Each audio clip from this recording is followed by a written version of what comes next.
बात करेंगे मुस्तफ़ा अगवा और कत्ल केस की तहकीकात में मजीद इंकशाफात का सिलसिला जारी है। तफ्तीशी हुकाम के मुताबिक गिजरी थाना में तैनात पुलिस एहलकार ने मुल्जिम अरमगान की सहूलतकारी की। पुलिस एहलकार का अरमगान के साथ कॉल डेटा रिकॉर्ड किया गया और मुल्जिम अरमगान ने मुस्तफ़ा से कबल एक लड़की को भी तशद्दुद का निशाना बनाया था। लड़की पर तशद्दुद से मुतालिक अरमगान के खिलाफ कार्रवाई न करने पर पुलिस एहलकार मुलव्वस निकला। और आपको बताते चले कि सिंध हाई कोर्ट ने मकतूल मुस्तफ़ा आमिर कत्ल केस के मरकजी मुल्जिम अरमगान का रिमांड न देने वाले इंसदादी दहशतगर्दी के जज से इंतजामी इख्तियारात वापस ले लिए हैं। जस्टिस जफर राजपूत की सरबराही में 2 रुकनी बेंच ने मुस्तफ़ा आमिर कत्ल केस के मुल्जिम अरमगान का रिमांड न देने के खिलाफ पुलिस की अपील पर दायर दरख्वास्त का तफसीली फैसला जारी किया है। कायम मकाम प्रोसिक्यूटर जनरल मुंतज़िर मेहदी ने अदालत को बताया कि ATC के मुंतज़िम जज ने पहले मुल्जिम अरमगान का रिमांड देने का हुक्म टाइप किया था और बाद में जल्दबाजी में इस पर वाइटो लगाकर नोट लिखा था। दूसरी तरफ मकतूल मुस्तफ़ा आमिर कत्ल की तफ्तीश के दौरान मनशियात रैकेट बारे इंकशाफात के बाद मारूफ अदाकार के बेटे गिरफ्तार किया गया है और उसका नाम है साहिर हसन। उसके जिस्मानी रिमांड के मुकम्मल होने के बाद जुडिशल मजिस्ट्रेट की अदालत ने मुल्जिम को जुडिशल रिमांड पर जेल भेज दिया है। ये सारा केस किस तरह से आगे बढ़ रहा है, इसी मामले पर बात कर लेते हैं। इस वक्त हमें ज्वाइन कर लिया ब्यूरो चीफ सिंध शुएब बडनी ने। शुएब, इस केस में डेली बेसिस पर हम देख रहे हैं नए से नए इंकशाफात सामने आ रहे हैं। असल केस कहाँ पर है और साइड लाइंस पे जो इतनी डेवलपमेंट्स हो रही हैं उस हवाले से क्या अपडेट्स हैं आपके पास? जी देखें, ये बुनियादी तौर पे तो जो कत्ल केस है वो उसके बाद, लेकिन अब इसमें जो तहकीकात और तफ्तीश आगे बढ़ती जा रही है तो उसके बाद इस केस के मुख्तलिफ जाविये नजर आ रहे हैं। जिस तरह से इस केस में ड्रग्स की इन्वॉल्वमेंट है, उसके साथ करप्शन है, उसके साथ पैसा इन्वॉल्व है, इंटरनेशनल ड्रग हैंडलर्स इस केस में शामिल हैं और ये मंशियात जो कि इस्तेमाल होती है जिसमें वीड है, इसके साथ क्रिस्टल, एम्फिथाइन, आइस, ये तमाम वो मंशियात है जो कि पाकिस्तान में प्रोड्यूस नहीं होती, ना कराची में मौजूद होती है। जिसकी जो चेन है वो बैरून मुल्क से कराची तक पहुंचती है और फिर यहाँ अमीर माँ बाप के, जो मालदार असामी वाले माँ बाप के बच्चे होते हैं, उनको ये फरोख्त की जाती है। वाज़े रहे ये कोई चरस या कोई सस्ता नशा नहीं है जो कि आम तौर पे दस्तयाब होता है पाकिस्तान में। ये महंगा और मोहलिक नशा है और ये नौजवान नस्ल में बहुत तेजी के साथ सराहियत करता जा रहा है और नौजवान नस्ल ही इसका हदफ है। कराची के पोश इलाकों में, जिसमें साउथ जोन में कायम डिफेंस, क्लिफ्टन और दीगर इलाके हैं, उनमें शामिल जो तलबा, तालिब इल्म, नौजवान हैं, वो इसका सबसे बुनियादी हदफ है। अमीर माँ बाप की औलाद जो कि ज्यादा पैसे रखते हैं वो इनका ड्रग हैंडलर्स का शिकार बनते हैं। अच्छा और शेख साहब, ये कराची तो हम में 3-4 दिन से सुन रहे हैं गैर कानूनी कामों में मुलव्वस था, मुनशियात के मामलात में मुलव्वस था और आगे भी ये सप्लाई करता था। कोलंबिया से इसके कनेक्शन थे, फिर वो मुनशियात यहाँ आती थी, फिर आगे सप्लाई होती थी। ये तमाम तर इंकशाफात सामने आ चुके हैं। उसके बाद लड़की पर तशद्दुद किया, फिर पुलिस एहलकार मुलव्वस निकला बीच में, तो आगे कार्रवाई क्यों नहीं हुई? 2 साल से ये काम चल रहा है, सिलसिला चल रहा है, पुलिस की नजरों में नहीं आया, क्यों कार्रवाई अब तक नहीं हुई और आगे क्यों नहीं बढ़ पा रही है? जी देखें, ये खामोशी से कारोबार नहीं होता, इसमें इनको भत्ता देना पड़ता है, हिस्सा देना पड़ता है। पुलिस भी इसमें पैसा खाती है। जिनका काम मंशियात की रोकथाम है उनको भी बाकायदगी से हिस्सा जाता है।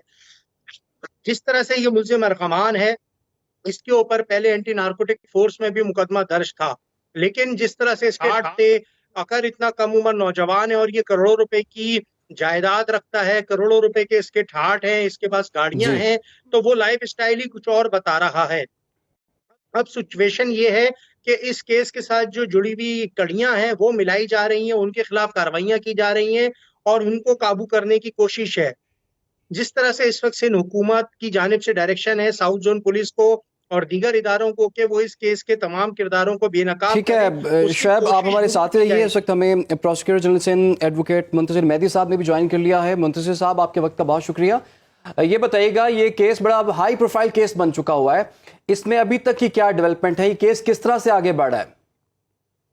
देखिए, इन्वेस्टिगेशन जारी है मुख्तलिफ जो है ना जावियों से और मुख्तलिफ FIR से। ऑलरेडी 4 FIR हैं, उस पर तहकीक हो रही है। और आज आपने सुना भी होगा कि ऑनरेबल सिंध हाई कोर्ट की डिवीजनल बेंच ने जो जस्टिस जफर अहमद राजपूत साहब की DB थी, उन्होंने वो जो ATC का आर्डर था वो पहले से रिजेक्ट कर चुके हैं और रिमांड दे चुके हैं।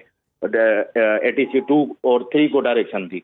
अब मजीद जो डिटेल आर्डर है उसमें ये लिखा गया है कि इसके जो मुल्जिम और मुल्जिम का बाप था वो जज एटीसी के जज मिस्टर जाकिर हुसैन के पास अवेलेबल था at the time of remand, और वाइटो भी लगा हुआ था। आपने ये भी सुना होगा कि वाइटो से जी। पुलिस कस्टडी से लेके जुडिशल कस्टडी कर दी गई।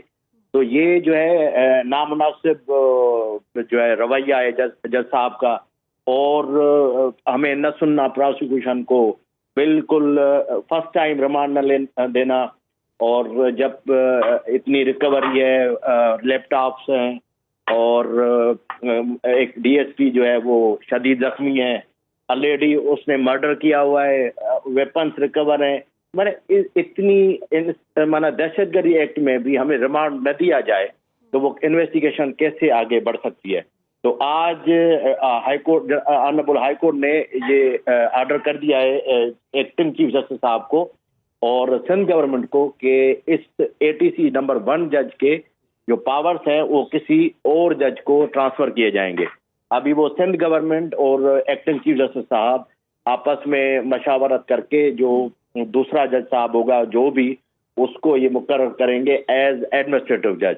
तो ये जो था, और इसमें मैं आपको बताता जाऊं कि काफी ऐसे और भी केसेस हैं जिसमें इस जज साहब जो है मिस्टर जाकिर हुसैन, इसने रिमांड जो है वो जुडिशल कस्टडी कर दिए हैं। ये तो 4 केस है ना, उनके अलावा भी हमारे पास ऐसे सबूत मौजूद हैं कि तो मुंतज़िर मेहदी साहब इसी से लिंक्ड है वो सारे केसेस? ये लिंक नहीं है, लेकिन इस जज साहब का जो वो है अपना रवैया और जो चीजें हैं वो अजीब माना हैरान कुन है। आपने ओपन कोर्ट में देखा कि जो है वो उस अपना रजिस्ट्रार जो था एटीसी का, उसने बताया कि वाइटो लगा हुआ है, वो ऑर्डर में भी लिखा हुआ है। और ये कौन सा वो कानून है जिसमें मुल्जिम का बाप अंदर जो है अपना उसमें चैम्बर में, जज साहब के चैम्बर में बैठा रहे, तो ये माना इंसाफ कैसे होगा फिर? तो उसी हमारी जो रिवेंड एप्लीकेशन थी वो आज अलो हो चुकी है। हमें इंसाफ जो हमें तवक्की की जा रही थी, और माशाल्लाह अल्लाह के करम से वो जो है हमारा ऑर्डर जो है वो अपहेल्ड हो गया है, और अब भी विद इन 1-2 या जो भी कुछ सफिशिएंट टाइम है उसमें कोई एटीसी का जज, एडमिनिस्ट्रेटिव जो जज होगा वो दूसरा जो है मुकर्रर किया जाएगा हाई कोर्ट से, और सिंध गवर्नमेंट उसको नोटिफाई करेगी और एटीसी का दूसरा जज मुकर्रर किया जाएगा। बहुत शुक्रिया एडवोकेट मुंतज़िर मेहदी साहब और शोएब बरनी, हमें इस केस के हवाले तमाम तर डिटेल्स बता रहे थे। आपका भी बहुत शुक्रिया।